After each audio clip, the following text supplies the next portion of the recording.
Hello, everyone. Let us begin with Gassho. Please join me in Gassho. Namo Amida Butsu. Namo Amida Butsu. Namo Amida Butsu. Naman Nabs Naman Nabs Naman.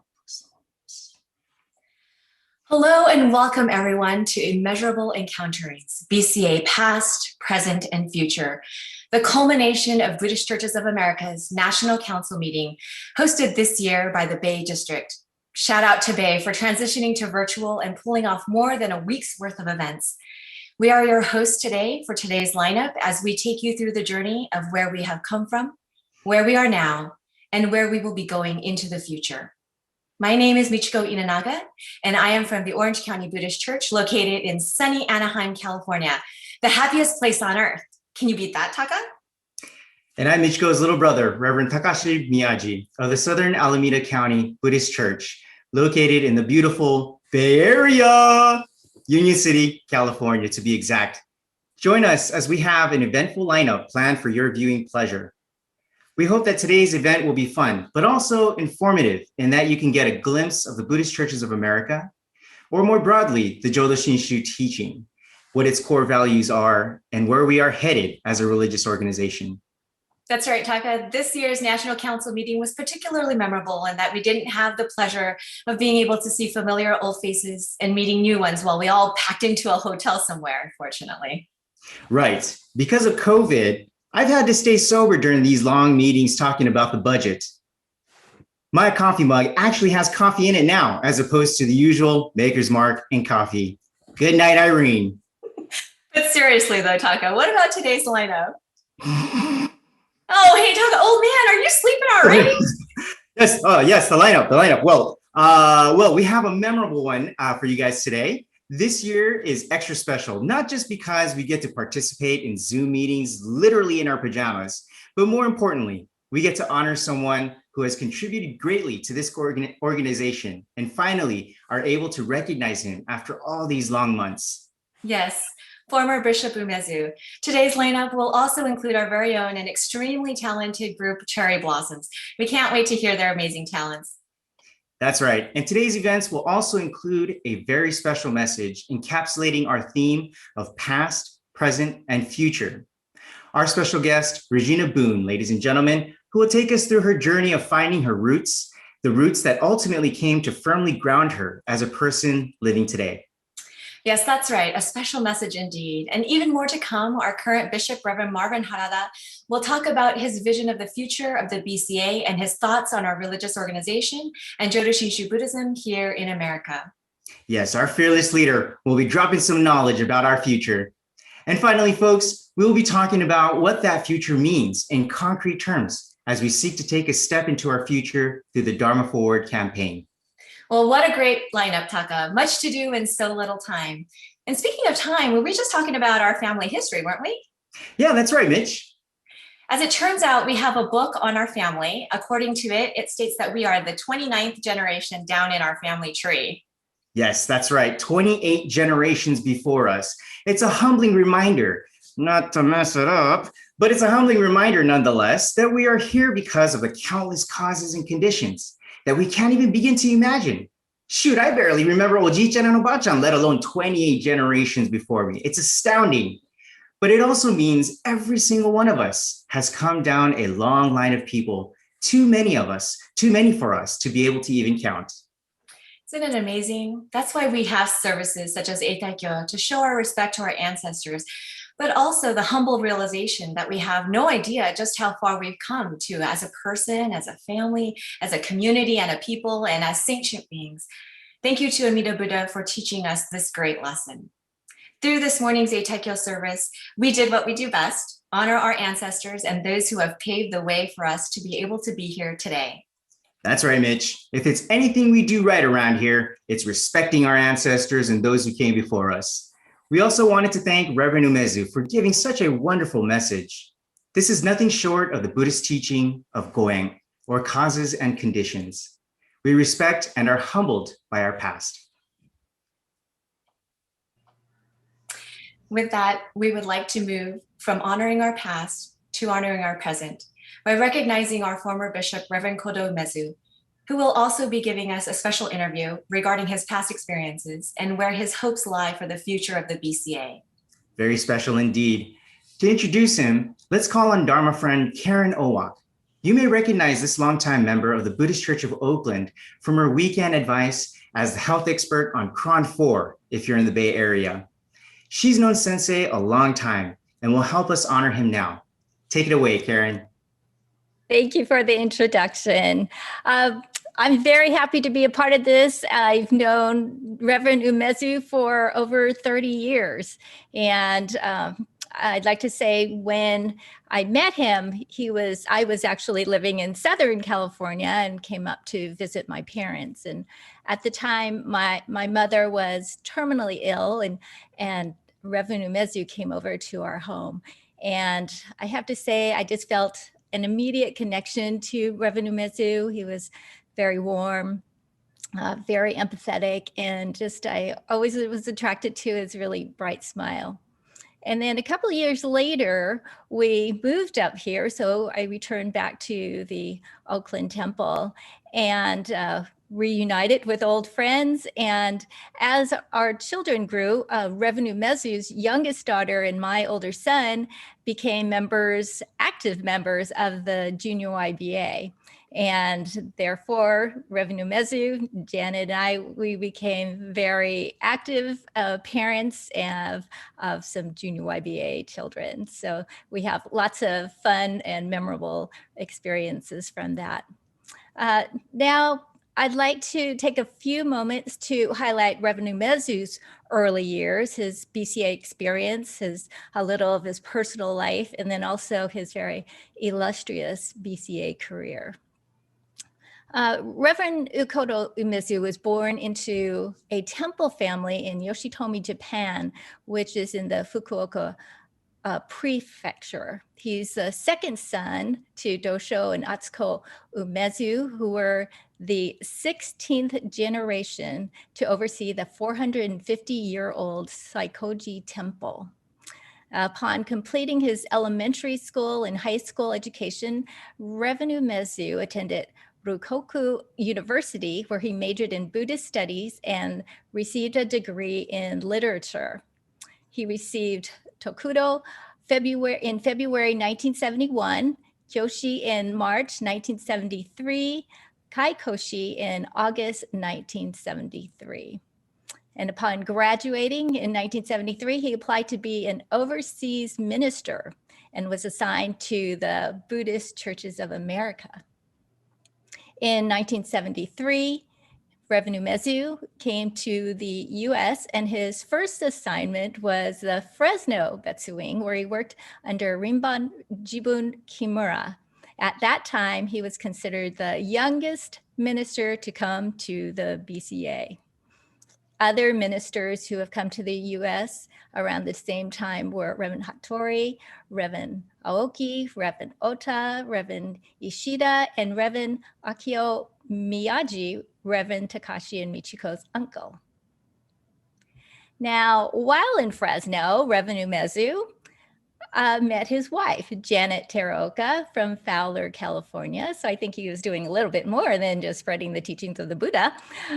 They were married on July 30th, 1977, and they have 3 children, Amy, who's married to Marie Miyashiro, Nori, who's married to Liz Hall, and Michelle, who recently became engaged to Ruben Castillo. And as mentioned, Reverend Umezu's first BCA assignment was at the Fresno Betsu Wing. Reverend Umezu received his MA from the Institute of Buddhist Studies in January 1976. And following a stint in the US Navy, Reverend Umezu returned to the ministry in 1980 with an assignment at the Los Angeles Betsu Wing. He then came to the Buddhist Church of Oakland beginning in March 1987 through April 1996. And during this period at Oakland, Reverend Umezu also was a supervising minister at the Concord Hawaii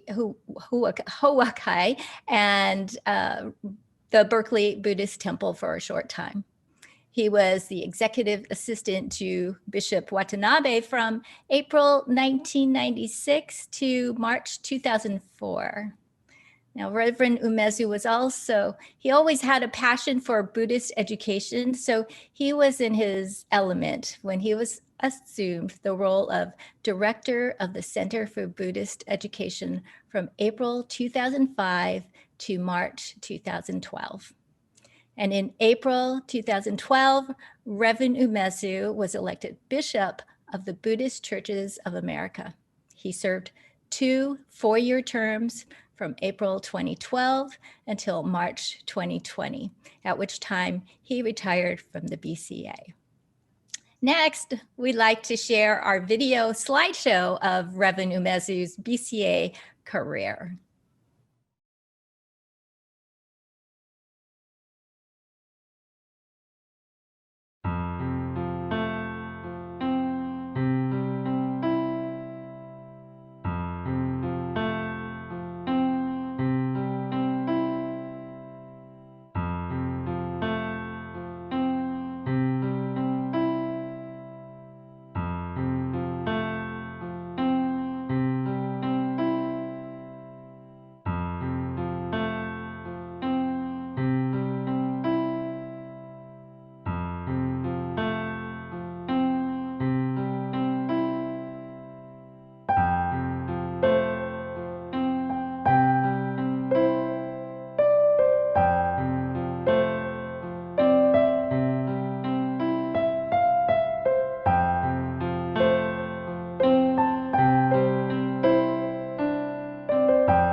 That was a wonderful video. We'd like to thank Brian Kameoka for preparing the video slideshow. Those are a lot of work, and we really appreciate that. And it really helped chronicle Reverend Umezu's life in the BCA.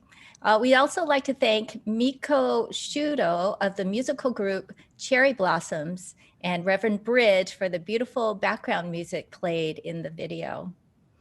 Now I'd like to take this opportunity to have a little chat with Reverend Umezu, so he can share a little bit more about himself to all of you. Hi, Reverend. Hi. Hello. Thank you for being here. Nice to see you. Nice to see you. So one of the questions I had was, I never knew that you were in the U.S. Navy. Was that something that you volunteered for, or were you drafted, or how did that all come about? That was in 1976, and for 4 years I volunteered to defend this country. Well, thank you so much for your service. Yeah. And what was your job when you were in the service? I was working in the office, administrative office, because I wasn't a U.S. citizen yet, but I had green card, permanent visa, so they accept anyone. Oh, okay. I didn't know that Yeah, you could be they a accept service anyone. person with the green card.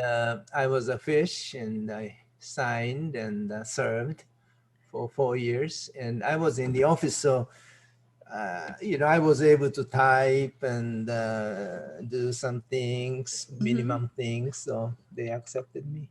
Oh, nice. Yeah. And I have another question. When you signed to be you applied to be an overseas minister, what did that mean to you at that time? As you mentioned, I was born as a minister's son, but the second son has so many choices.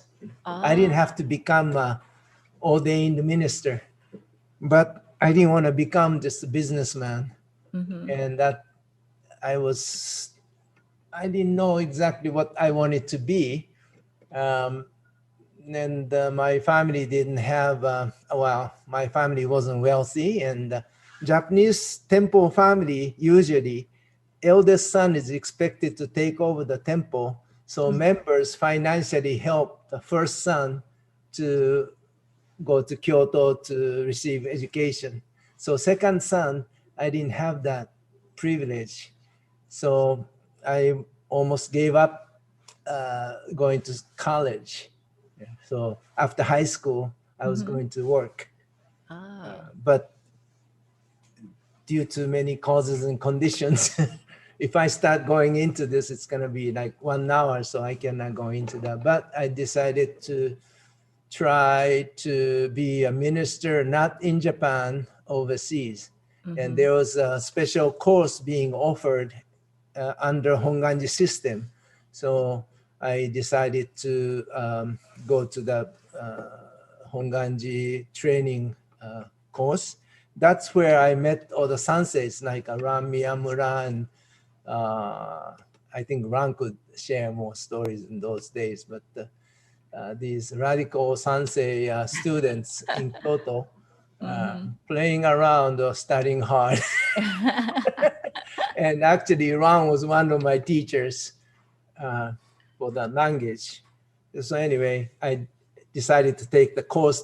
Of course, no guarantee to be assigned to overseas district. Right. And so many people wanted to come over to United States, like the names are mentioned earlier, right? So many ministers came at the same time.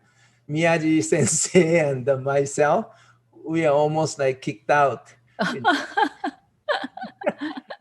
But somehow they accepted both of us, and we were able to come over here.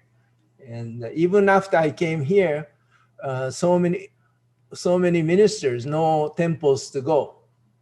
And Fresno Betsin needed help. So Bishop Tsuji sent me to Fresno Betsin just to help, at that time. then I ended up staying there as resident associate minister. Well, that assignment changed your life, didn't it? Yes. It did. For the better, right? Yeah, both. And then you spoke at the United Nations. Mhm. That's very impressive. What was your topic when you spoke at the United Nations? That was let's see, 2011. So actually, Ogui Sensei, then bishop, he was invited, but so happened that the day of the event was time of a world convention in Japan. So Ogui Sensei wasn't able to go. So Ogui Sensei turned around and said, "Hey, Umezu, why don't you go?"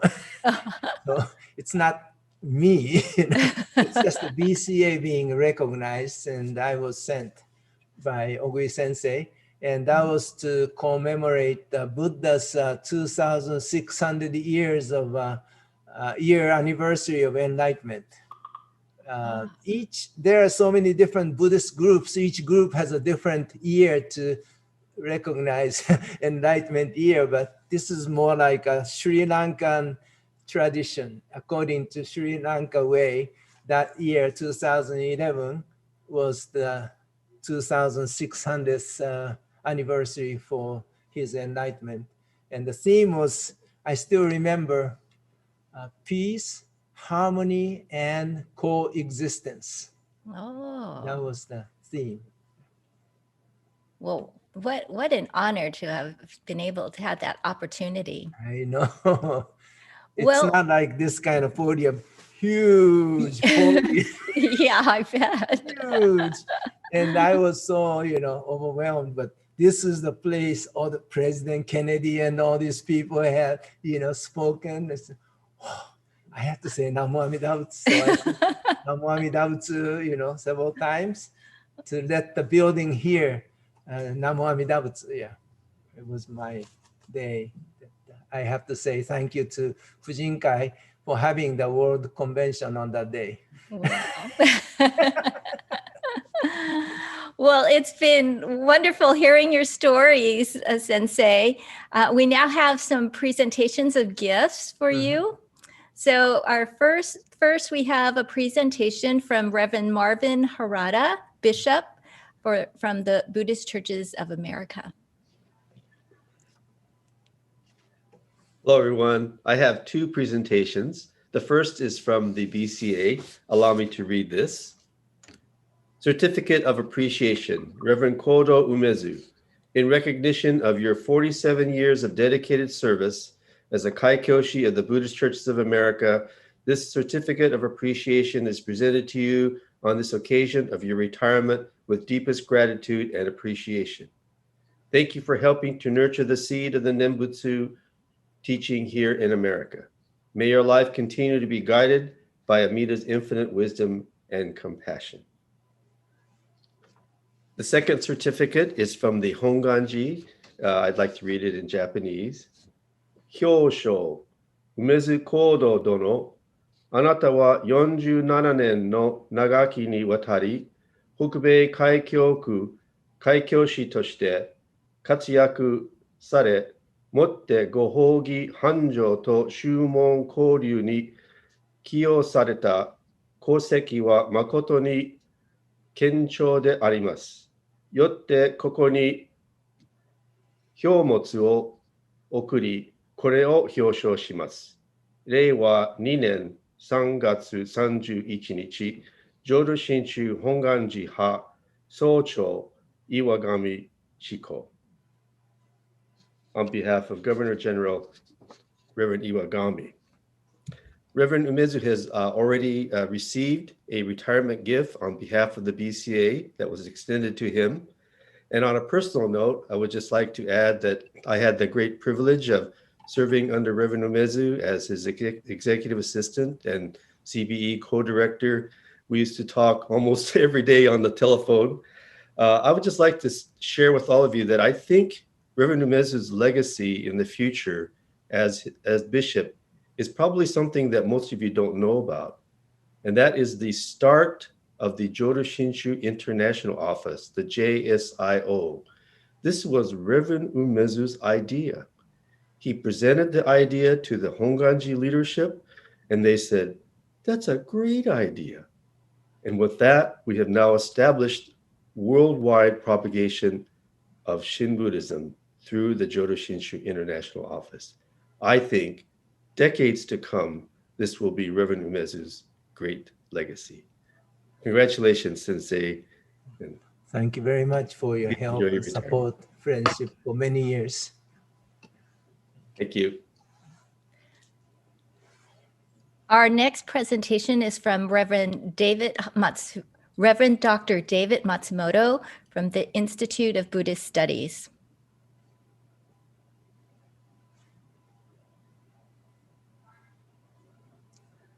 Hi, Ms. Sensei. Hi. On behalf of everyone at IBS, the students, the faculty, staff, trustees, supporters, and friends, I'm very, very honored to be able to express to you our profound appreciation for all of the support and leadership and friendship that you've given us during your tenure as bishop and for many years prior. Just as the Nembutsu is the living manifestation of Amida Buddha's primal vow, I think we both agree that IBS is more than just a school. It's also the living manifestation of the hopes and dreams and aspirations of many people who have dedicated themselves to the teaching and learning of Jodo Shinshu throughout history. We are very fortunate to have been able to follow your aspiration and dreams, your vision for Jodo Shinshu as it now expands to become one of the most significant religious traditions in the world today. And we at IBS pledge to do all we can to continue to bring forth the dreams of so many Nembutsu followers. We thank you for everything. Our words just cannot express our deep appreciation to you. We wish you and Janet all the best as you enjoy a well-deserved retirement. Please take care and be well. Thank you. Thank you, Sensei. I cannot thank you enough for your dedication, leadership to bring the IBS to the IBS today. Thank you. Our next presenter is Carl Yanari from the Center for Buddhist Education.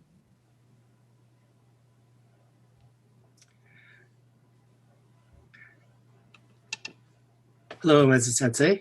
First of all, I would like to personally thank you, Reverend Umezu, for your years of service to the BCA and your untiring dedication to sharing the Dharma throughout your career.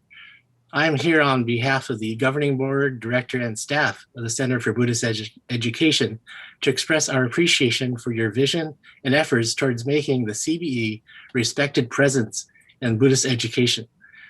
Much of what the CBE has been able to accomplish over the years in the field of Buddhist education owes much to your efforts from its inception.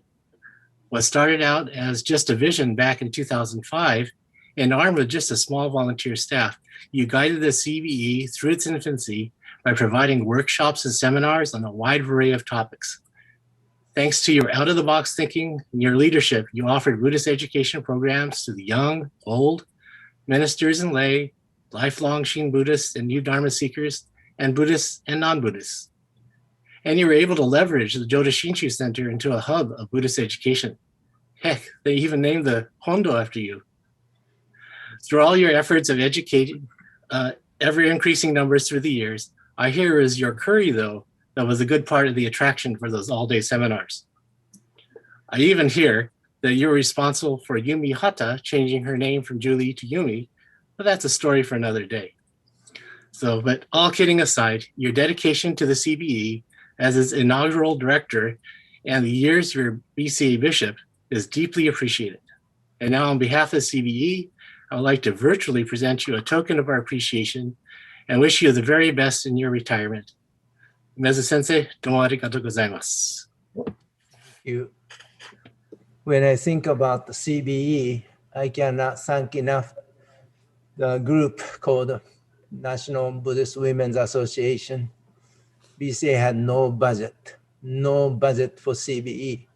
It was the National Buddhist Women's Association stepped up and made a commitment to help the CBE by donating 5% of their saving every year for so many years. So well, there are many individuals and groups, but I think we should not forget Buddhist women's power. Thank you. And now our next presenter, Charles Ozaki from the Endowment Foundation. Reverend Umezu, my personal memory of you was the minister who had the greatest sense of humor amongst all ministers. And that's what I will always cherish and remember. On behalf of the Endowment Foundation, we have presented you with a gift that shows our deep appreciation for all that you have done. When you first began as the bishop, of course, we recruited you to help support the efforts of the Endowment Foundation. And one of those efforts was to raise funds. But your wise counsel was, well, we do need to do more for the members of the BCA. We needed to establish more programs of more value to the members. And looking back, we in our country, we have this issue with our collective human condition that needs more insight for people in order to find ways to reduce suffering and improve our search for happiness. And so you worked on many things over your 2 terms, and you certainly have a tremendous amount to be proud of, because things have progressed greatly over the last 8 years. And I believe you understood that it has improved so much that you did indicate to the Joint Committee of the BCA and the IBS that it was time to ask the members for some help to move the Dharma forward.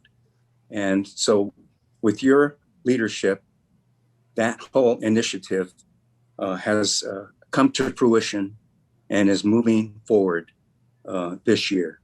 So Reverend Umezu, thank you very much for everything that you have done for the members of the BCA, the IBS, and the Endowment Foundation. And congratulations on your retirement. Please enjoy. Thank you very much. I have given so much headache to you and your endowment organization, but we both agree that we need to be behind the big movement. And thank you for listening to my monku many years. But finally, we have good fundraising program taking off. So I am very, very happy and grateful. Thank you for your leadership. Thank you, Reverend. And next we have a presentation from Peggy Okabayashi from the Federation of Buddhist Women's Association.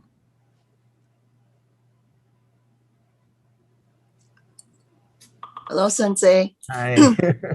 On behalf of the Federation of Buddhist Women's Association, I would like to congratulate you on your well-deserved retirement for the Buddhist Churches of Buddhist Churches of America. Gomenasai. We are grateful to you for your leadership, your guidance, and your support of the FBWA during your career as a Jodo Shinshu minister in BCA. The last 8 years of your ministry just happened to coincide with the planning of the 16th World Buddhist Women's Convention, which was held in San Francisco in August and September of 2019. You kept our committee on track and focused us on delivering a world-class convention. You know, I can imagine that from your perspective, it must have felt like you were herding cats. But in the end, we were able to show the world that how we in BCA live the Nembutsu. And I hope that you experience many, many years of joy and good health in your retirement. And I hope that our paths will cross many times in the future. A token of our appreciation was recently sent to you. And also we have a certificate of appreciation that I would like to read to you that will also be sent to you. The certificate of appreciation is presented on February 28th, 2021, with gratitude to Reverend Kodo Umezu for your leadership and guidance to the Federation of the Buddhist Women's Associations. Due to your gentle guidance and understanding, we were able to show the world how we live the Nembutsu. The 16th World Buddhist Women's Convention was a monumental effort and a major success for BCA FBWA. It will forever be part of your legacy. Thank you very much, Sensei. Yes, thank you. Fujinkai, or World Buddhist Women's Convention. Deep inside, I wanted to micromanage, but I trusted the leadership, the women's leadership ability. So with the help of Oba-chan, we are able to put the #1 first-class convention here in San Francisco. Everyone, I haven't heard any negative things about the convention. Everyone went back to their home temple with joy and appreciation. So I really, really, really feel, like saying arigato to everyone, including those Oba-chans who passed away before us, who helped put this on. So thank you very much for volunteering your time and effort to put that on. Thank you. I cannot thank you enough.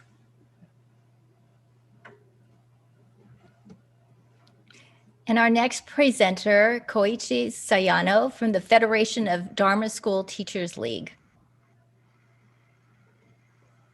Again, on behalf of the Federation of Dharma School Teachers League, I'd like to congratulate Reverend Umezu on his retirement. Since his our organization's history with Sensei goes way back, even before he became bishop. Particularly at all of our Federation conferences, particularly in the Bay Area, we always saw him. And then when he became the founding director of the Center for Buddhist Education, the programs and the imprint he left on that institution have benefited all of our Dharma School teachers in the past 15 years, and will continue to do so, both for our current teachers and future teachers, particularly through the youth programs there. So on behalf of the Dharma School Teachers Federation, I'd like to present you with a token of our appreciation on the occasion of your retirement. Thank you very much. My wife, she is here. Maybe you could come here too. My wife's father was the first Federation president. So, I feel like the karmic connection, Dharma School teachers, I cannot thank them enough, because when my wife was Dharma School teachers for many years, every week she was spending hours and hours getting ready for Sunday. So all the Dharma School teachers, I thank you very much for your dedication and commitment for the wellness of our future citizens. We do need to work together, not just for the kids, but adults and outside, to create a better place for us to live. So thank you very much, Koichi, for your support. Thank you. Yes, thank you to all those Dharma School teachers, because I know it is not about just teaching one day. It's all the prep time you all put in. So thank you very much. You could stay here.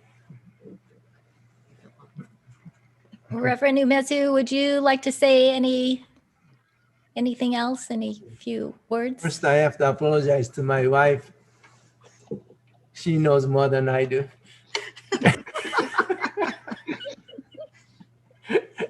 No, we are both foolish beings. But anyway, she's been behind, my life and understanding and my sacrifice, my family. So I like to thank my wife and the family for their understanding and support. But I like to, if I start naming each individual, I need 1 hour, 2 hours. So I like to we like to thank all the people, BCA, organizations, ministers, BCA staff, IBS, endowment, everyone for their dedication and hard work to make this happen so that people could hear Buddha's words, Buddha's calling voice, come home. So please, I like to be part of you till even after I die, I'll be here with you, just like those who have gone before us, they're here today. This San Francisco Buddhist temple was built in 1937. The address of this San Francisco Buddhist church, do you know the address? No, nobody pays attention to. Sensei, do you know? 181. Yeah, oh, okay. So the house number is 1881, like 18 and 18 together. 18th vow. Standing at the corner of a pine. Pine represents Shinran Shonin. His name is Pine, Matsu. Okay. Then the other side street is Octavia, 8th Noble Path. Shakyamuni Buddha's teaching and Shinran Shonin meeting here. At this very corner, this building was built with the kindness of San Francisco members and the members throughout the country. Right after the World Depression, they donated 5 cents, 10 cents, 15 cents. They made this building, they built this building. That's why I wanted to be here. I wanted to thank those people, not just people today. I could see those people sitting in this room. I like to thank them, and we need to be reminded that those people are putting their hands together to all of us so that we can pass on, appreciate, and pass it on to the next generations. I like to thank all of you from the bottom of my heart. Say arigato, thank you very much for supporting the movement of the BCA. Thank you very much.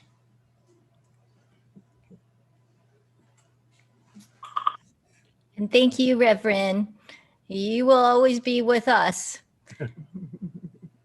So I'd like to also give a big thank you and appreciation to our presenters and then to their organizations. And with that said, it's been a privilege to be a part of this program. Thank you very much for inviting me to participate. And now I'm going to hand it back over to Reverend Miyagi and Michiko.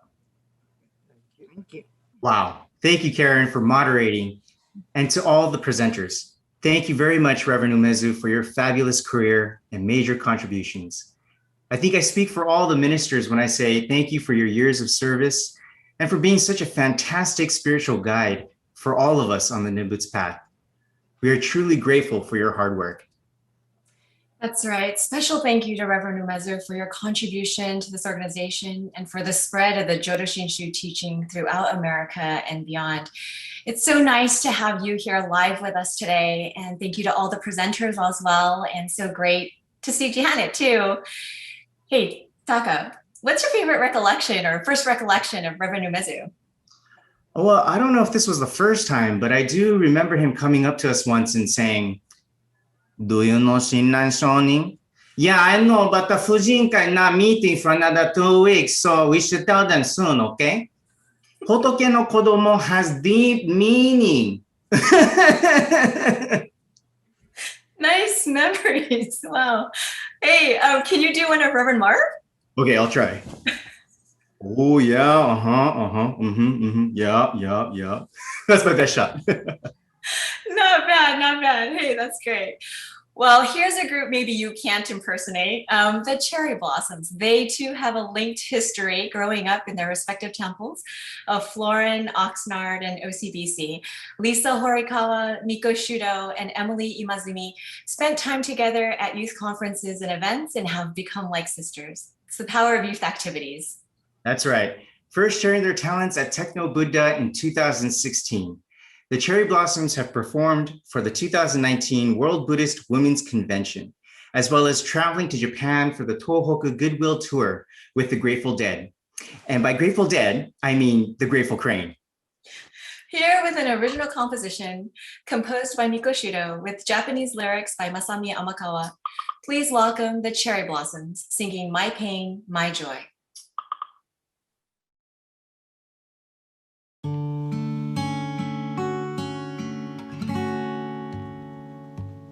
My pain is like a river of tears, so vast it fills the four oceans.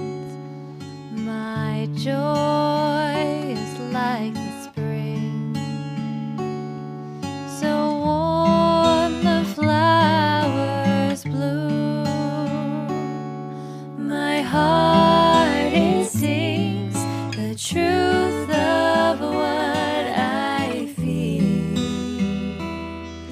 the pain of hurt, the joy of love, I'll notice as they come and go. Kawa to naru namida, shikai ni afureru itami, yorokobi no atataka-sa, hana o sakasu haru, utai tsuzukeru kokoro wa shino, kurushimiそして愛繰り返す中で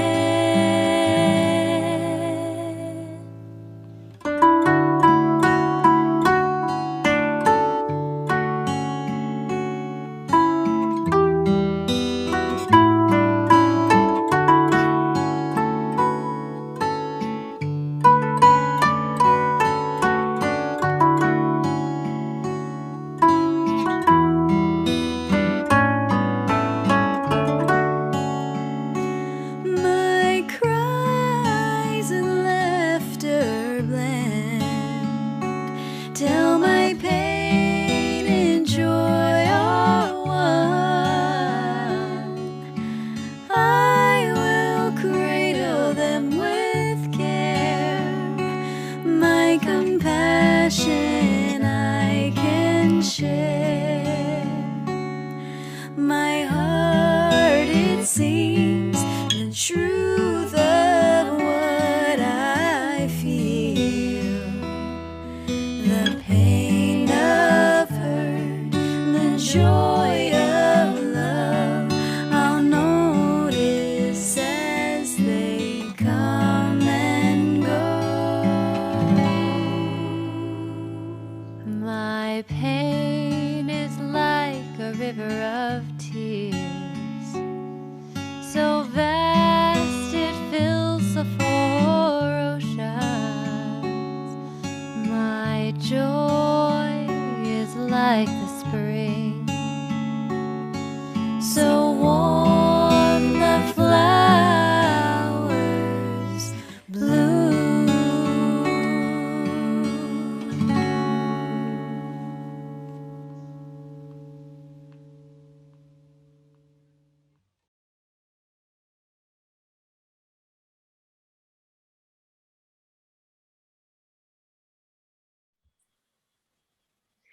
Wow, such a talented group of ladies. Thank you very much to the Cherry Blossoms. You guys really rock.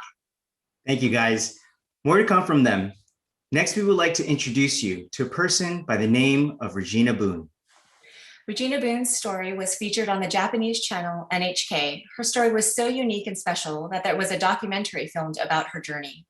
Yeah, that's right. And this documentary episode was viewed by many people, including Steve Terasaki and John Takagaki. It was their idea to get Regina to come on to share her story live here with us today. I'm so glad that they did. I hope you had a chance to watch the documentary. The link will be in the YouTube chat for those interested. Such a touching story. People you never knew halfway across the world are impacting our lives in ways that we could never know. It's really amazing.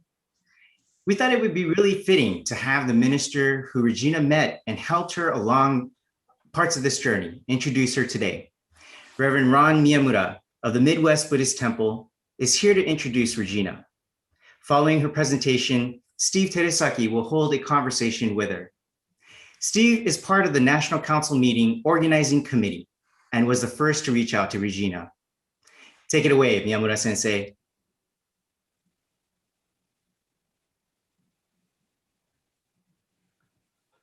Thank you. It was in the fall of 2018 that I met Regina Boone.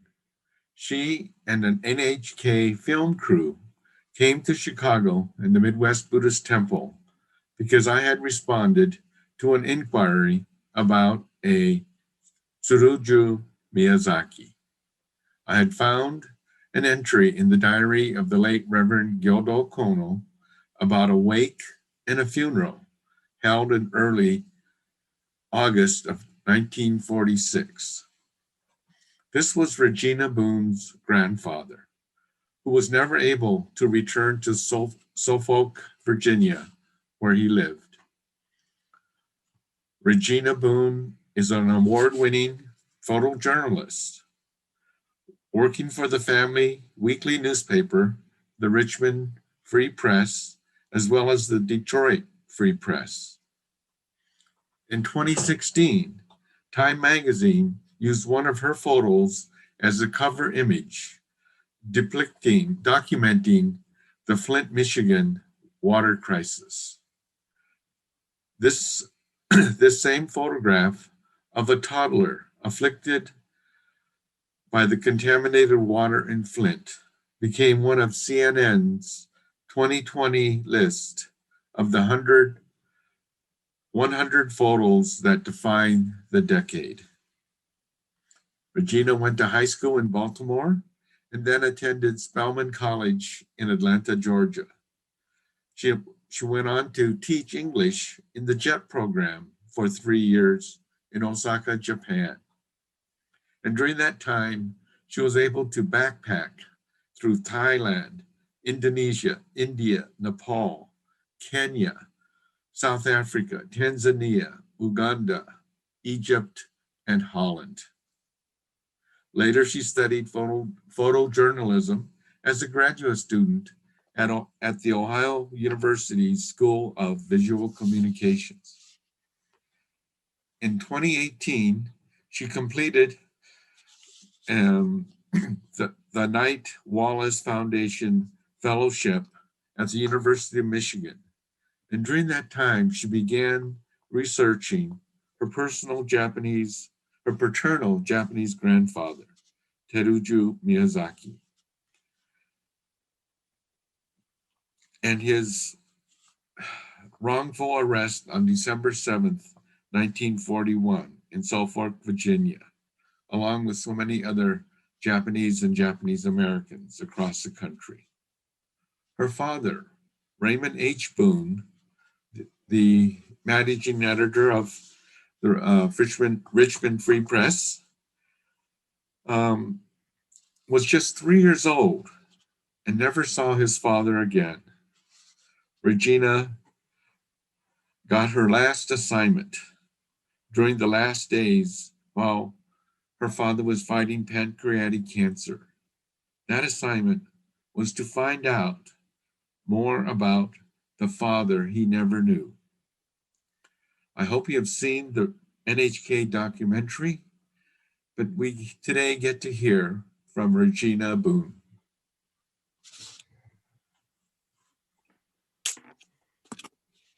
Good afternoon. Thank you for the kind introduction, Reverend Ron. I'm so honored to be invited here today and to participate in this program with you and the Buddhist Churches of America community gathered virtually.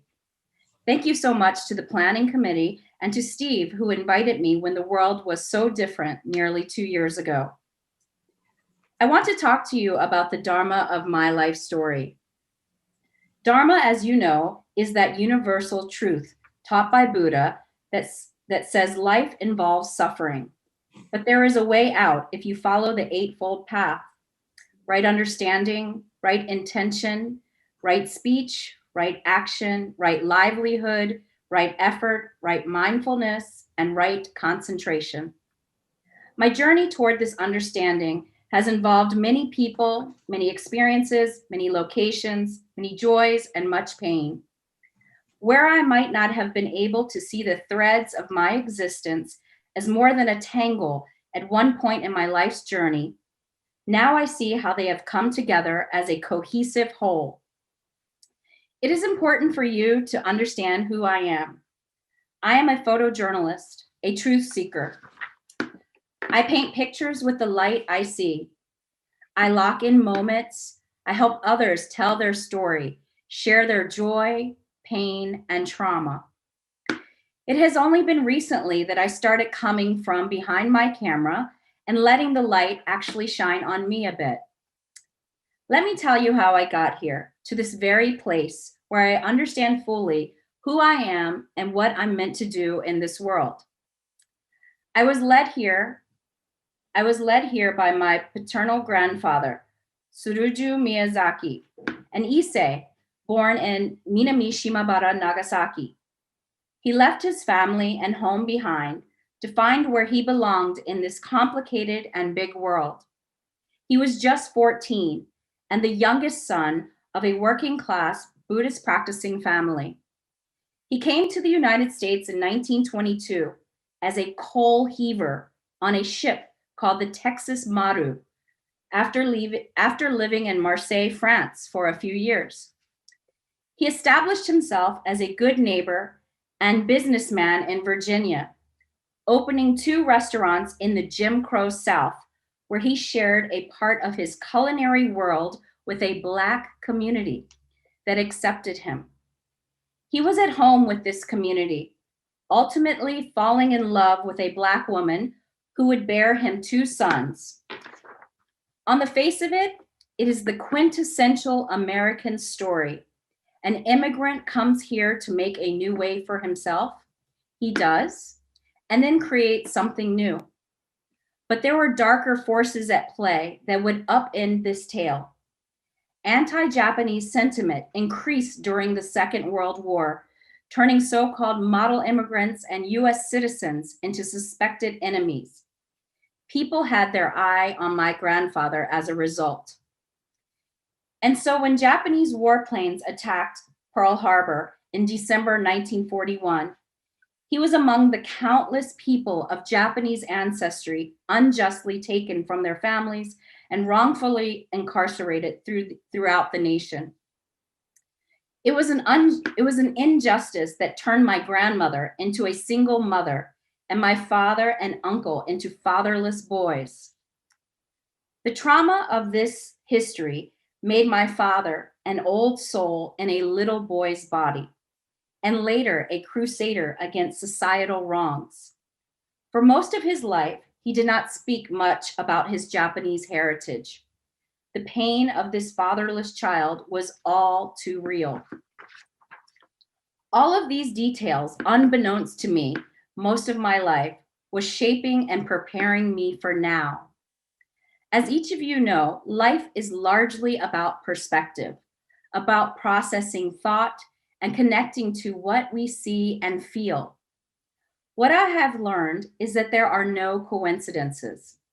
Here's what I mean. 5 years ago, I met a young family while on assignment for the Detroit Free Press, where I worked for nearly 14 years as a staff photojournalist. It was a meeting that profoundly affected me. This time cover from February 2016 features 2-year-old Sincere Smith, who became the global face of the Flint water crisis, which is still an issue today, despite being absent from the headlines.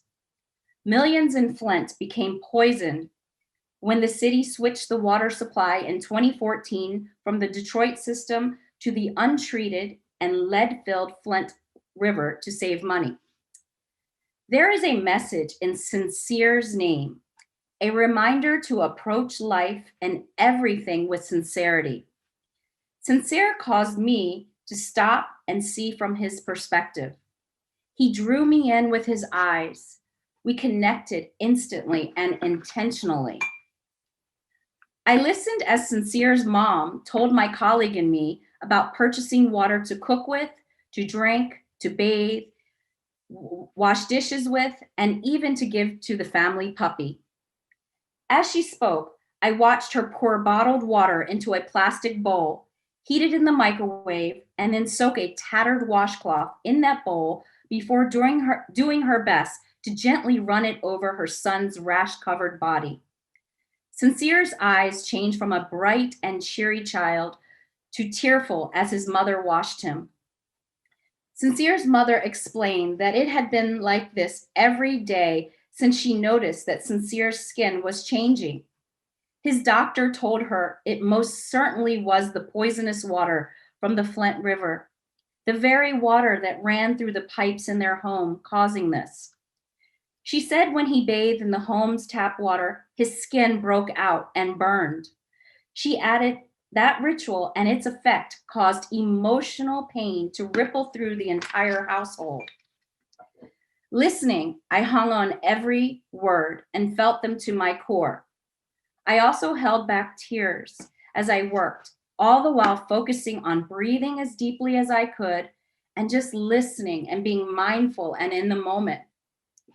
Soon, I became uncomfortable with my camera in my hand, yet I also knew the power of this tool of mine and that possibly someone would see the pictures I was taking of Sincere and feel called to do something about his plight. Maybe, just maybe, the people responsible for this unconscionable calamity might linger on this baby's soulful eyes, eventually gain a heart, and bring about the justice that he and so many others deserved. For Sincere, water had gone from being safe to frightening. The clicks of my camera were slow and purposeful as I took all of this in. I remember letting my heart do the thinking. I continued to push the shutter, and his eyes connected with my soul. I saw him see me. Many photojournalists would have continued in this moment with the camera up. I eventually chose differently. I put my camera down. I believe it was my right understanding of the moment and then my right intention and mindfulness that led to that right action. I told Sincere how special he was and how I was happy that he and his mom allowed me to photograph him so we could share his family story to help them and their city. Our eyes locked again. I never imagined that our connection that day, I never imagined that after our connection that day, Sincere would become an iconic face of this crisis that remains. But it all makes sense now. That moment was Sincere, a connection that moved me from behind my camera. As I often ponder that time with Sincere, I've come to realize that there were numerous reasons we aligned. One was because of my own story and the things I've been exposed to since birth. I am a survivor for many reasons, but most specifically, a survivor who was struck by bad news when I was not much older than little Sincere. When I was 4 years old, I was diagnosed with ovarian cancer and given less than a year to live. I started kindergarten in Richmond, Virginia, totally bald after 18 months and several rounds of chemotherapy and radiation. My dad told me what he said to the doctors about my prognosis. Quote, I almost choked the doctor and reminded him he was not God and that our daughter is not going to die. She is a fighter, end quote. My dad was a fighter too, and his memory of this moment is probably why I connect even more to those in pain and those fighting battles beyond their control. Simply put, I identify. Kindergarten, they say, is when you learn everything you need to know for the rest of your life. Dealing with cancer made me compassionate, made me love underdogs, and helped me understand people who are considered to be different. Fast forward, we moved from Richmond, Virginia to Baltimore, Maryland when I was 7 years old. Our home was in a predominantly white and upper class neighborhood. My dad was now the vice president and editor of the Baltimore Afro-American, a Black newspaper chain along the East Coast. My mom was working for then Mayor William Donald Schaefer of Baltimore. My education in Baltimore journey started at a public school, transitioned to an experimental school, and finally to Roland Park Country, an all-girls K-12 predominantly white prep school. Although I was socially accepted and kept up academically, it was a challenge to be a Black teen with a multi-ethnic background among many sheltered, privileged white girls whose multicultural experiences were often just knowing the other girls of color like me at their school, or their family mates, or the people who worked at their country clubs. This period of my life made me self-conscious, and I had to become adept at handling subtle and obvious forms of racism. It prepared me for today's world. This school culture was teaching me not only academically, but socially. I learned how mostly rich white people lived, thought, and reacted. White privilege, white supremacy, systemic racism, generational wealth were all things that swirled around me and showed me firsthand that this world is unequal, unjust, and sometimes downright ugly. Meanwhile, at home with my parents, my brother and I were being educated to love ourselves and to be proud and to stand up for what's right. On our walls were pictures of my parents' heroes, from Frederick Douglass to Harriet Tubman. My classmates would visit and ask if they were my relatives. I was always so stunned that they did not know our collective history.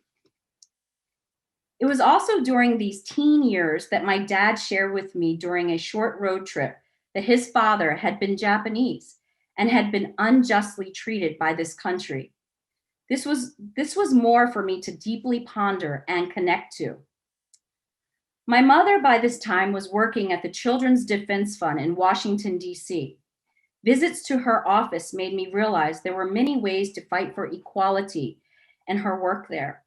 To the writing and editing from her work there, to the writing and editing my father did at the newspaper.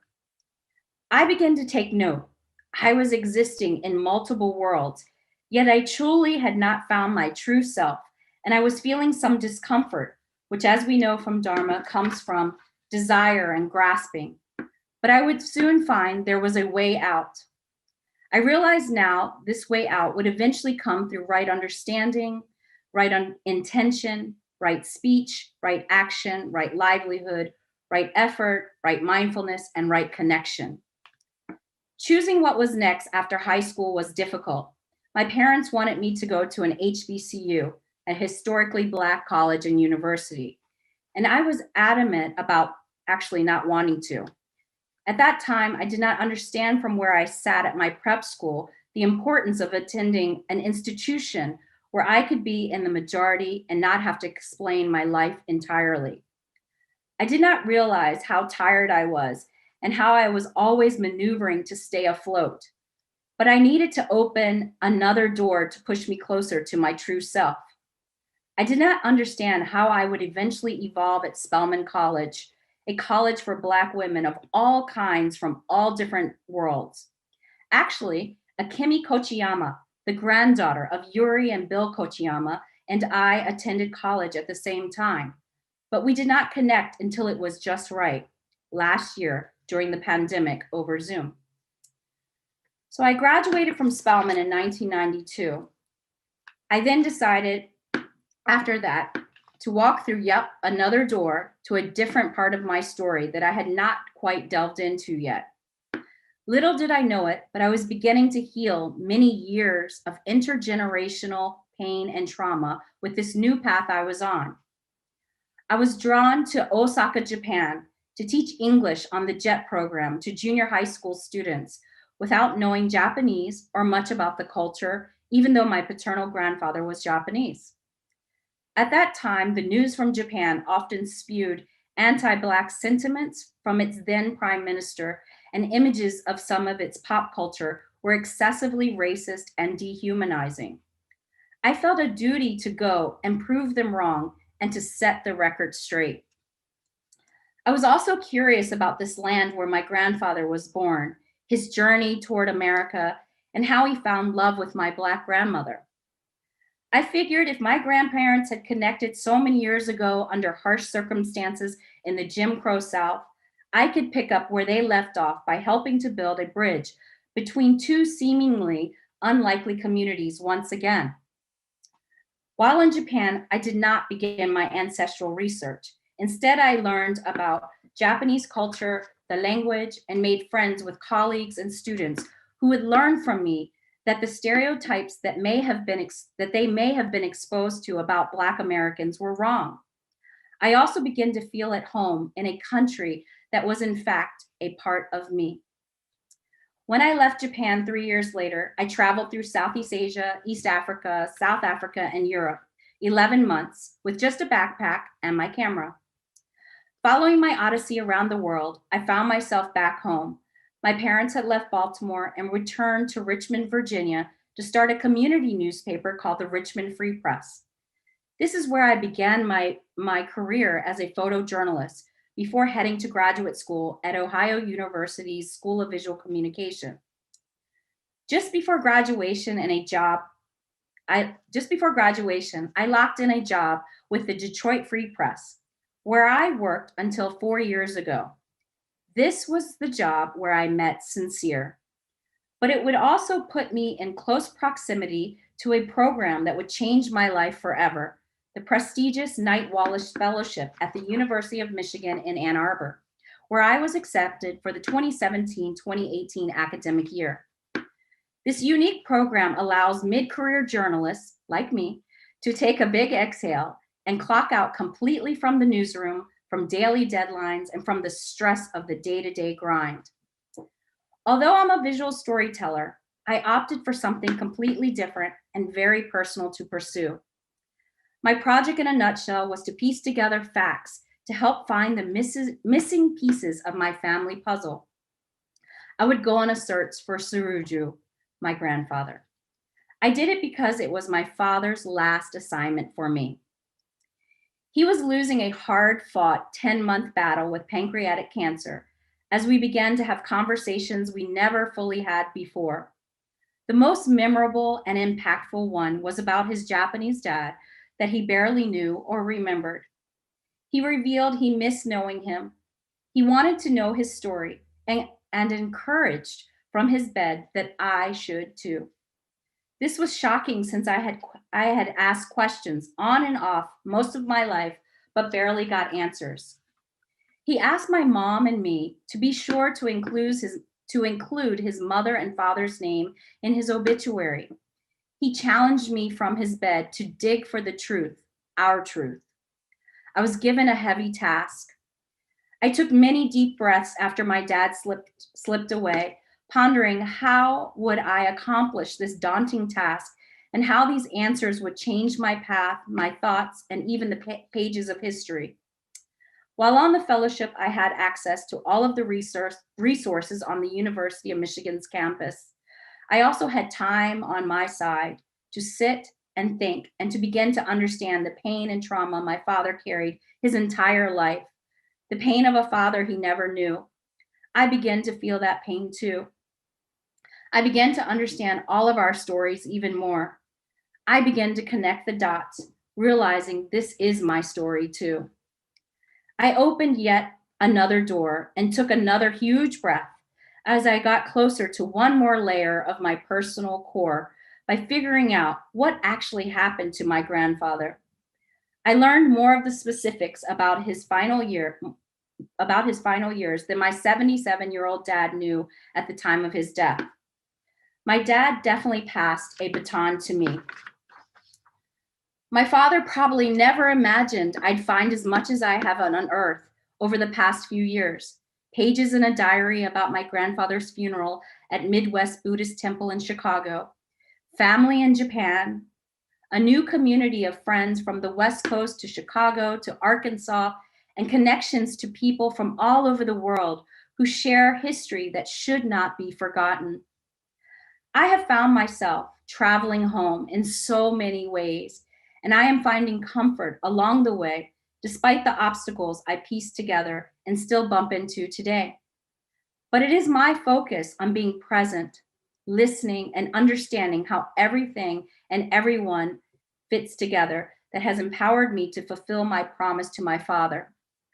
It also helps me carry on the unofficial work my grandfather started when he landed at the port of Norfolk, Virginia on August 17, 1922, and when he fell in love with my grandmother at his Suffolk, Virginia restaurant, the Horseshoe Cafe, that served a dish called yak that is still a favorite today by many. I am spreading I'm spreading love by speaking my truth and connecting people despite what this government did then and is doing now, as Asian American communities are suffering from racist and violent attacks, and Black communities continue to be treated unfairly. Once again, these two groups are being pitted against one another unfairly, as we witness through certain media outlets and conversations, when in fact, I stand as just one of many examples of our connection. This makes me think about the visible and invisible harm of white supremacy and the inherent heaviness of immigration and our innate desire for harmony. I feel like my grandfather, father, and I illustrate the interconnectedness of all of this for us, for Black Nikkei, for Japanese Americans, for Black people, for Japanese immigrants, and just for all people.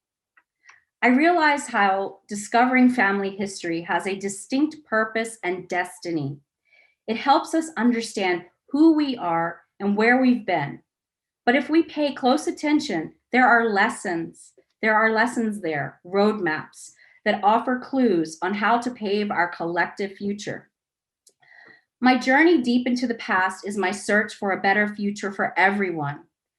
Understand that I was not given a compass. I have allowed my heart to lead the way. I hope that all of you can feel the pull and will do the same as we all try to heal from all of our collective history and find unity as we learn from what has been done before.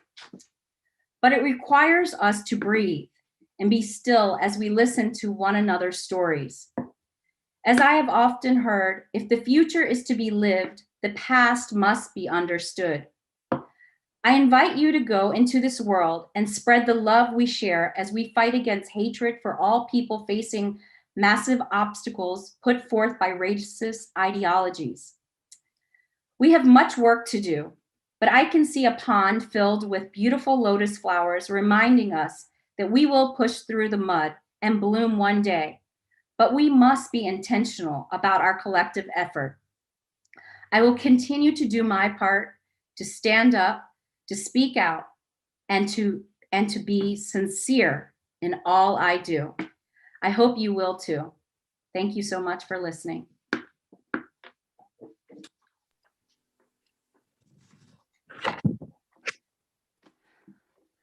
Regina, thank you so much for sharing this amazing personal journey. You know, as you said in the beginning, you know, it's been over a year since we first started talking about this presentation and this opportunity to have you share this story with all of us here at the Buddhist Churches of America.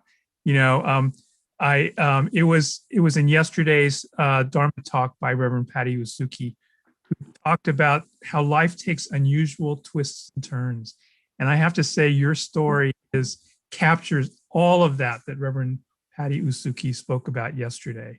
You know, it was really last year when we first started putting this together, and we were in Renton, Washington, just down the road from Kirkland, Washington, where the first huge outbreak of COVID-19 happened in the United States.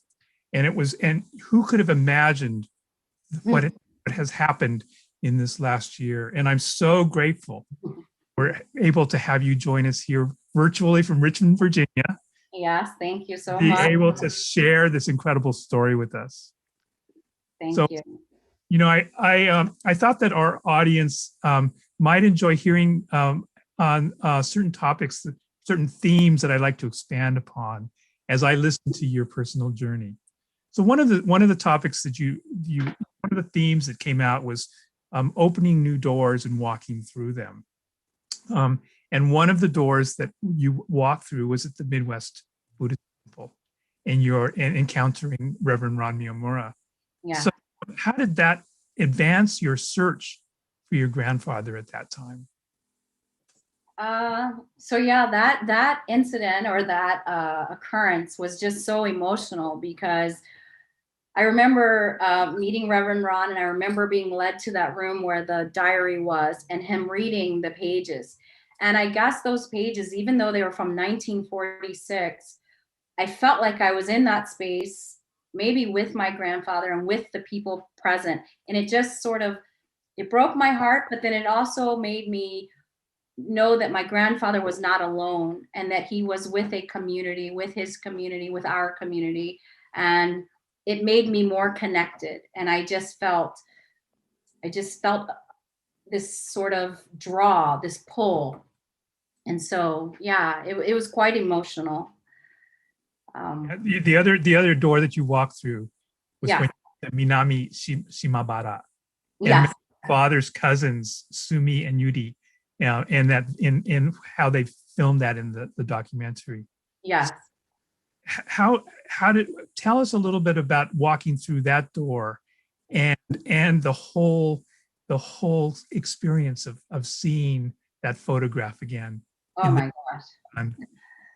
Yeah, that whole experience. And by the way, I have to tell you, I don't know if this is, it's very serendipitous, but guess what? Today, 3 years ago today, I was in Minami Shimabara, Nagasaki, and I was preparing to go to meet my cousins, Sumie and Yurie-san, on this very day, because right now, actually, it is the next day in Japan. So I was probably in the car on the way to their house at some point early in the morning preparing. So it's really strange that it's the same period that we are now talking.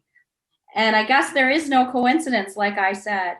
And so when I first met them, I mean, first of all, hearing that that they watched the television program and saw me looking for my relatives in Japan. And then they called the station and said, wait, I think we might be related to her. And so then I was told this. And then the next day we made our way to their home. And I mean, the sight of them, as you saw in the documentary, I just broke down. And it was, I mean, of course they were new to me, but it didn't feel that way. It felt like we were connected instantly.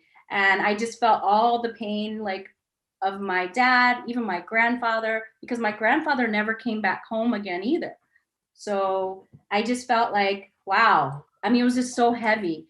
But at the same time as it was so heavy, it was a beautiful reconnection. It was a full circle event, right? And we were just, the connection was just there. There was no, even the language, I speak a little bit of Japanese, but there was a language barrier. I had a translator, but we were just connected. And then my eldest cousin, Sumie-san, she was at that time 92.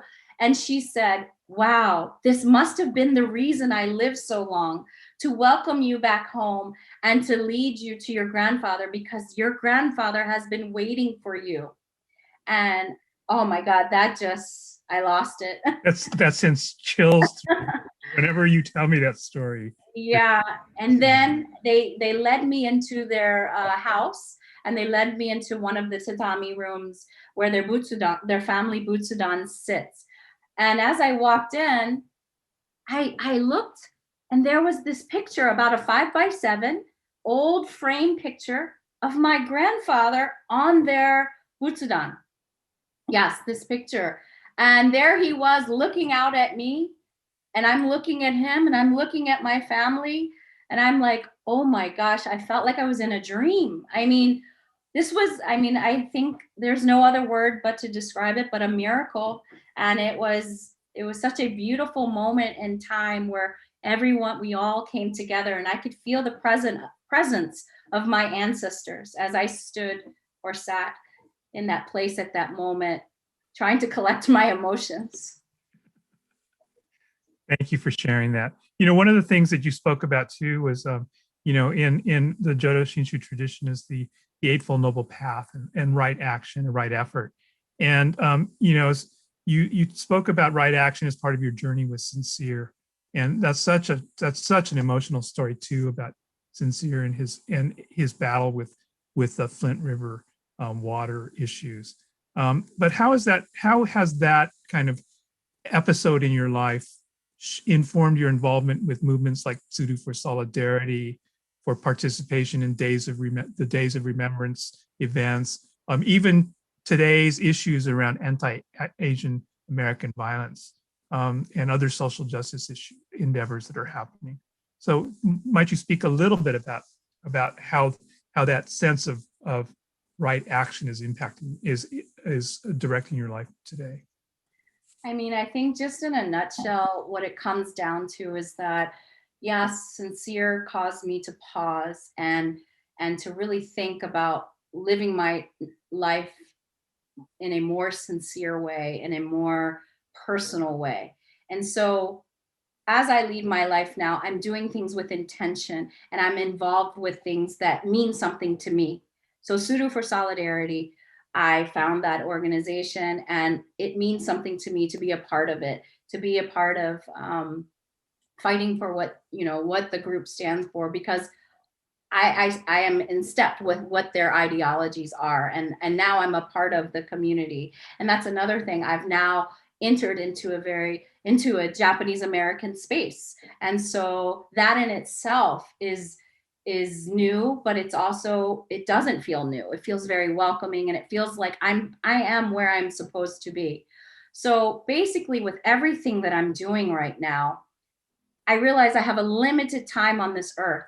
So I do everything that I do, I think about it, and I think about how it not only affects me, but if it's the ripple and how it makes this world a better place. And so I'm just leading with my heart with everything that I do. And my last question to you is, there was this theme of home, and you talked about your grandfather and your cousins welcoming you home. There's Furusato, which is the ancestral home, right? Yes. But how do you see home, and how do you define home for yourself? Yeah, I mean, I hate to sound like a broken record, but it's my heart. Home is definitely that sort of cliche. It's within my heart and where I feel comfortable. And I feel comfortable now in many spaces. I was comfortable in Minami Shimabara. I've been comfortable in Arkansas, meeting with other people on pilgrimages. I've been comfortable in Chicago with Rev Ron and the community that I met there. That's another home. I'm comfortable here with you and the Buddhist Churches of America community. I feel this is another home. Here in Richmond, Virginia, with my mom and my brother and my family and boyfriend and friends, this is another home. Suffolk, Virginia, Columbia, South Carolina. So I feel like all these places, and even the west coast of Africa, there are some connections there. I can't say specifically there how I can say on my Japanese side where I'm from, but there's still a draw. So yes, home has a layered meaning for me, but home is where I feel comfortable, and lucky for me, I'm very lucky. Home has so many different names, and I'm so grateful to be welcomed in so many spaces, including here today. Thanks so much, Regina. And thank you for sharing this truly remarkable story. And to Reverend Ron Miyamura for introducing Regina to me and to all of us here today. I wanted to end with this statement in the NHK World video. And if you could bring up the photo of her grandfather again. The commentator said, as he was looking at, as they were talking about this photo, it's all about bridging time and bridging families. And it truly has done that for all of us today. So thank you so very much, Regina. Yes, thank you so much. It's been a pleasure. So next, we would like to bring back for your entertainment the amazing group Cherry Blossoms, here with the piano accompaniment by Michael Murata. They will perform their multilingual rendition of Remember Me.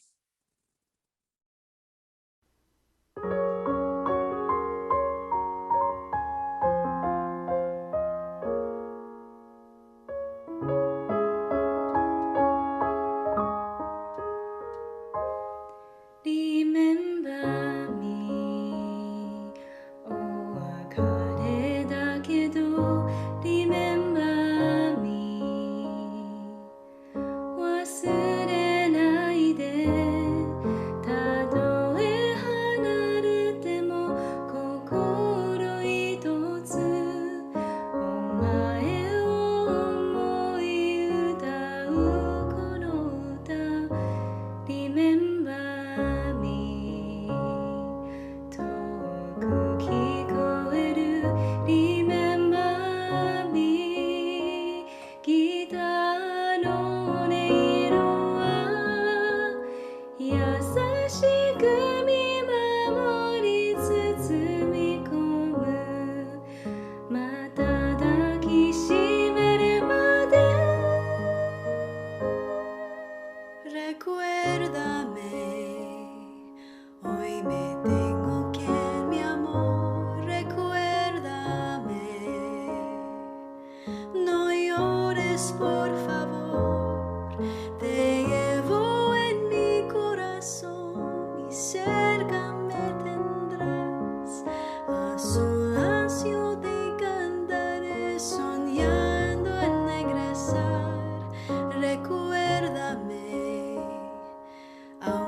One of my favorite songs. The sentiment is so beautiful, and the Cherry Blossoms rendition is just amazing. It gives me goosebumps. Much like when I watched Regina meet her cousins from Japan, that photo was on the Obutsudan, and that today is the anniversary of her trip to Nagasaki. Just goosebumps. Thank you, Cherry Blossoms, Regina, and Steve for an amazing presentation and conversation. Truly an embodiment of today's immeasurable encounterings. Well, so far we have seen the importance of the past by remembering and reflecting on it, on our loved ones and ancestors through the Eitaikyo Perpetual Memorial Service, and honoring their wish to continue the spread of the Buddha Dharma by maintaining our precious temples. Yeah, that's right, Mitch. And then we recognized where we are, here and now in the present, and that we acknowledge that we are the present generation holding the baton that has been passed down to us through the many, many generations. It is up to us to decide where to take this journey to as a collective body. It sure is. It's so fitting that our last segment would be to talk about the future of the BCA. Here to tell us more about it is our none other than esteemed Bishop Harada. I've had the pleasure of knowing Bishop when he was just Reverend Marv at OCBC. And in fact, he married Glenn and I way back. You were there, right? I should hope so. Here to help us envision what the future of Jodo Shinshu in America can look like, we'd like to bring our current Bishop Reverend Marvin Harada, to give us his thoughts. Naman notes, naman notes, naman notes, naman notes, naman notes. Good afternoon, everyone. You know, this afternoon we have a wonderful tandem MC team of Michiko Inanaga and Reverend Takashi Miyagi. They are the daughter and son of BCA Minister Emeritus, Reverend Nobuo Miyagi, and Reverend Yoshiko Miyagi.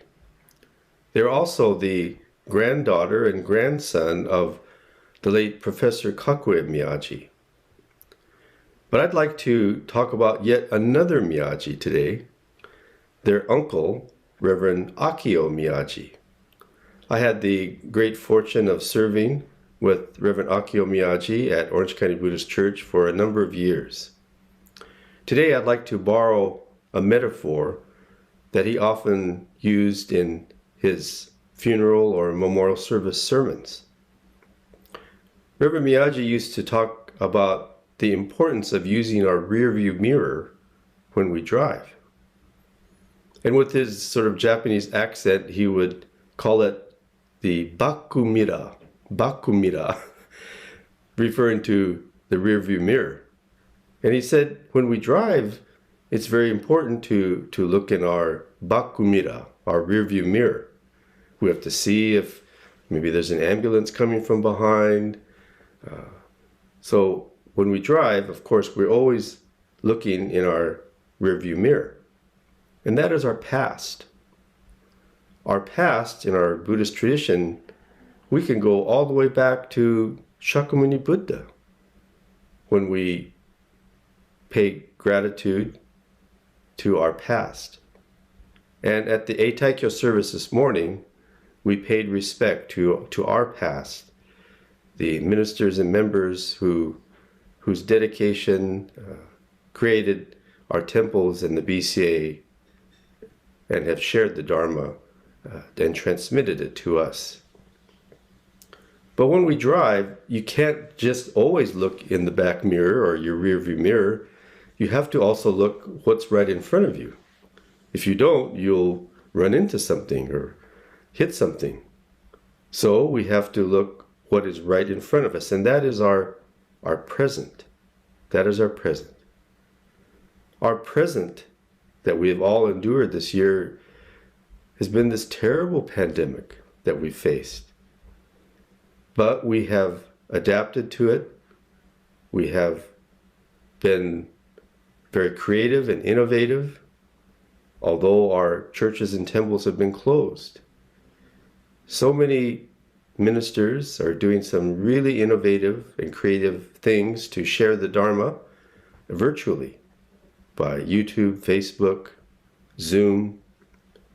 And so we continue to share the Dharma, not only with our own Sangha, but with the greater community and world as well. Some ministers have people from different parts of the world that are listening to their Dharma talks. So our present that we have been facing has been one of many challenges, but also has produced some really great innovation. But when we drive, we also have to look, further down the road. What's further ahead? Are there curves? Is it a straight road? Are there bumps in the road? Maybe there's road construction ahead. Maybe we see rain clouds far off down the road. So we have to look to our future, and that is our vision. To me, vision means also having an aspiration. Vision without aspiration is just maybe being like a fortune teller, predicting next year's Super Bowl winner or which company's stocks will go up or down. That's like a soothsayer or fortune teller. But a true visionary is a person who has an aspiration as well as a vision. So who is our true visionary in our Shin Buddhist tradition? I think our true visionary, the best example of a visionary is Bodhisattva Dharmakara, the hero of the larger sutra. Bodhisattva Dharmakara, the mythical hero of the larger sutra, had a vision and an aspiration for his future as a bodhisattva. He wanted to create a world in which all beings might find true peace, true happiness, true enlightenment. And he aspired to create that world by making his 48 vows in the larger sutra, as you're all aware. Dharmakara had a vision and an aspiration for the future.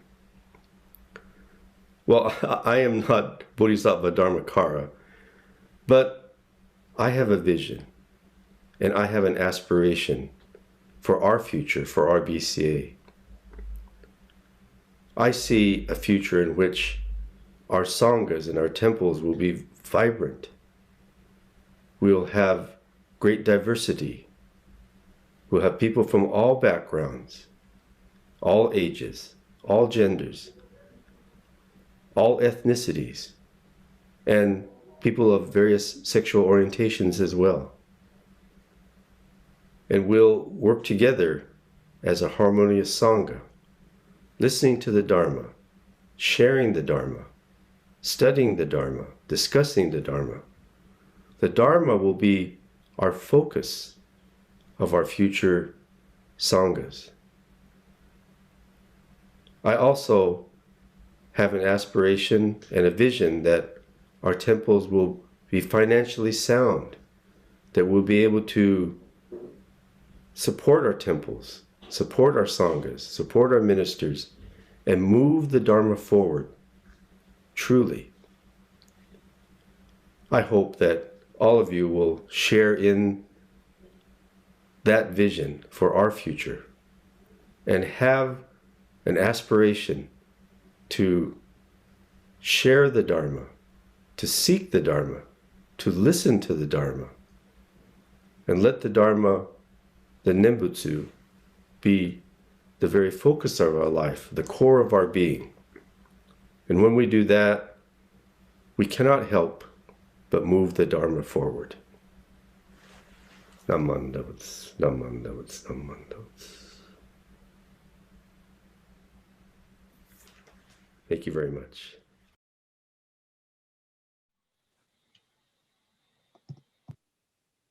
Well, I don't know about you, but I'm excited with what the future brings. The possibilities are endless.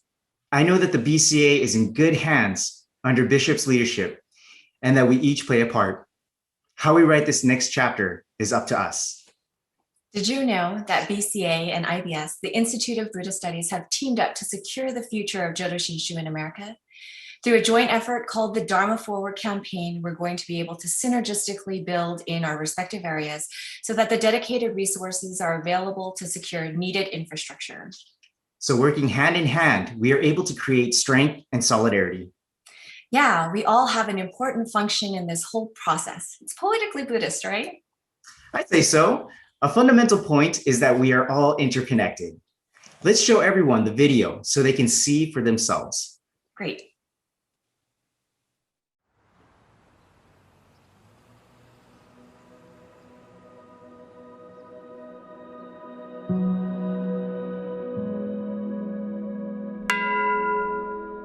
Shinran Shonin is the most important person that I've ever encountered in my life. Of course, I only know him through his teachings, but I also know him through the lives of people who have been the recipients of a tradition. Jodo Shinshu offers something very important. It offers a sense of deep humility, of self-reflection, of an understanding that we are infinitely connected with all beings. So the Shin Buddhist path is going beyond the ego self and awakening to our true self that is one with all of life, one with the entire world. I think a lot about gratitude and kindness because it's a place where I really do think that Shin Buddhist teachings can make a difference. They help you understand gratitude through our own imperfections. The teachings really help me to understand the needs of people. We have to really look at ourselves, to really feel and be honest with our pains. It's when we try to hide our pains, that's when we get into trouble. The teachings is actually helping me to look at me.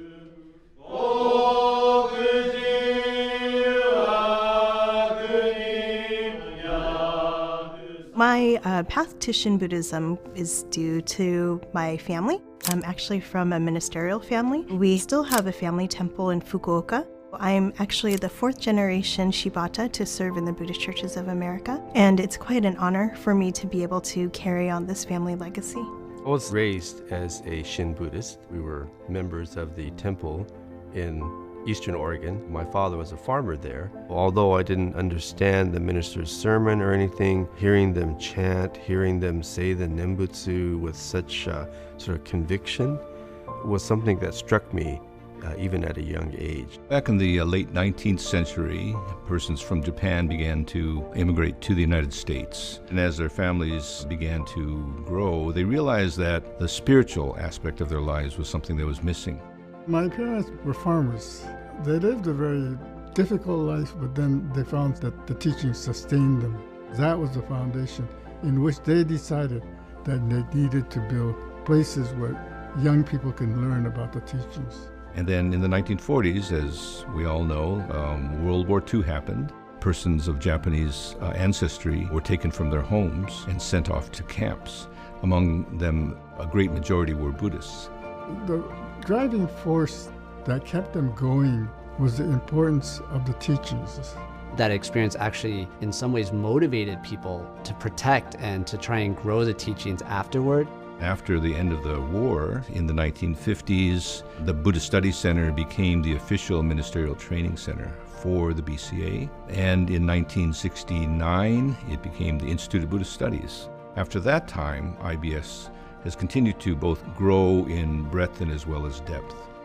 The environment itself here allows, I think, all of the students to have not only a personal journey, but be able to learn the doctrine and to also be in an environment where we have the support of so many wonderful teachers. We are in a master's program, but it's very personal. The professors really care about us and our journey. It feels like family, but it's also very rigorous. I believe that the Jodo Shinshu Center is a home for all Buddhists, not just ministerial students, but also scholars in Buddhism, and especially for those individuals who are part of a temple who want to continue their education. We want to make the teachings available to everyone. Now is the time to invest in both the Institute of Buddhist Studies, the Center for Buddhist Education, and all the programs that are housed here at the Jodo Shinshu Center, so we could go forward from there. We have to be warm and embracing. We have to make it accessible for a new person to get a feel for what is Buddhism, what is Jodo Shinshu. So that's going to be our challenge. We have to have the financial basis with which we can do many creative things. The Dharma Forward campaign is, I think, going to be very important to the future of IBS. We're looking at just expanding IBS in a general and comprehensive way as partners with the BCA. What's really important is taking those programs that are grown here at Jodo Shinshu Center and getting them out to local districts, local temples, and to communities. I think it's just a huge opportunity for Buddhist education to grow.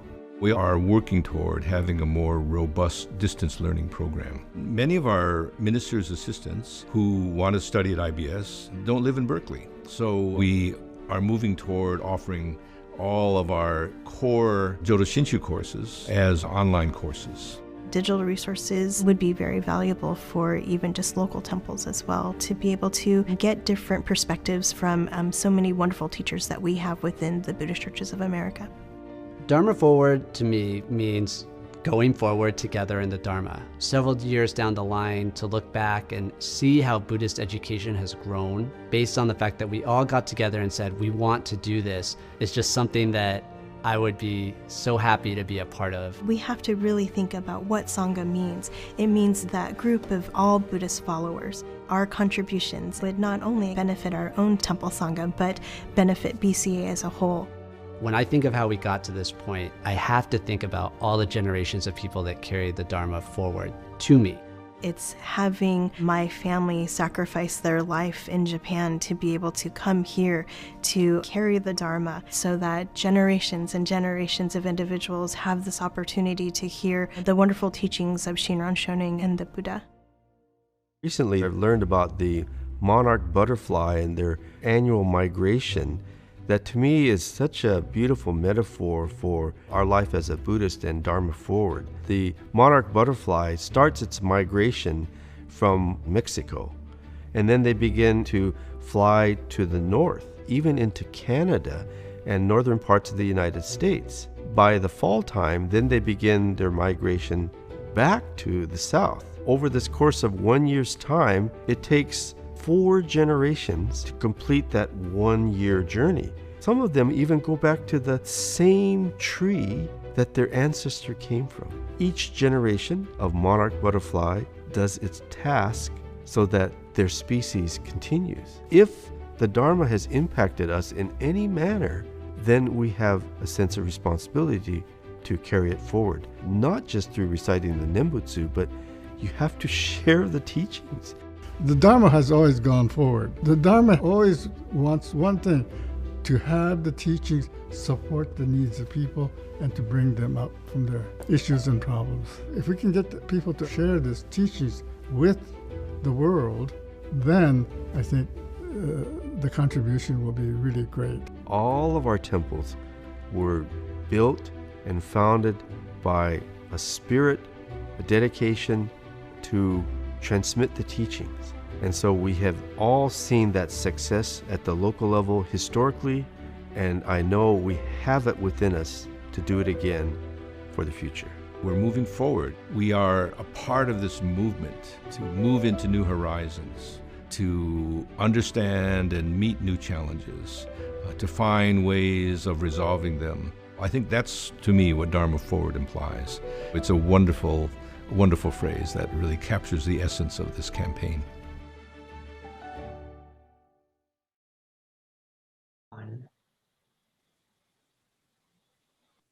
Wow, what a fantastic video. I hadn't thought about the butterflies and their journey quite like that. Thank you to all those involved in making the video for the Dharma Forward campaign. Seems like big things are in store for us. Yes, absolutely. And this is where the rubber meets the road and we put together a full, fulfill the vision. As Bishop said, a growing, vibrant Sangha connected throughout our geography. It takes us working in unison to be able to coordinate such a big effort. So investments in technology, that's a big one. We're also going to focus on education and opportunities for those young and old, facility needs, as well as supporting the endowments, professorial chairs that help us to secure our future. By supporting the initiatives, we're able to keep the lighthouse lit for generations. Check out the BCA updated website. I think there's a link in the chat, BuddhistChurchesofAmerica.org, and you can find a page on Dharma Forward. We make this successful, and we can not only share the Dharma with so many more in a really captivating way, we also increase our own understanding so that we continue really living it with confidence. We get to build it and tell our story. Sounds amazing. And I'm so happy I've supported. I feel like I'm really doing something for Keisai, my son, and so many like him. I hope that many will join me in supporting the Dharma Forward campaign. Well, that about wraps up our time here. We certainly had a great pleasure taking you through the journey of the BCA from the past to the present and on to the future. We thank you for coming along with us on this journey that gave us a bird's eye view of the trajectory of the BCA. We hope that you had a great time watching our program. We wanted to extend our deep appreciation to Bay District and particularly Carl Yanari and Susan Botari co-chairs and their teams for this year's National Council meeting. Thanks to their ability to transition to virtual programming on top of the tremendous efforts it takes to run a conference like this. We'd like to welcome Susan Botari to share a few words. Thank you, Reverend Miyagi and Michiko, and thank you, members of the Buddhist Church of Oakland, for a very inspiring and thoughtful afternoon program. Thank you, Regina, for sharing your personal journey, and to the Cherry Blossoms for their musical performances. On behalf of the Bay District Council, I would like to also extend my deepest gratitude to all of you who participated in the first virtual National Council meeting. We hope your experience was a very positive one. While I may not been active in recent years, this particular meeting gave me pause to think about all the past National Council meetings I had attended. What stands out to me is that by being virtual, we were able to include many temple members and friends who are not official delegates. They were able to participate in last Saturday's workshops, yesterday's Dharmathon, and today's Eitaikyo service and closing program. It was exciting to see over 100 of you in each of last Saturday's workshops. And this morning, I understand there were over 700 views of the Dharmathon and the Eitaikyo service. Having a virtual event has been an opportunity for more than just the temple community to participate and share in our experiences.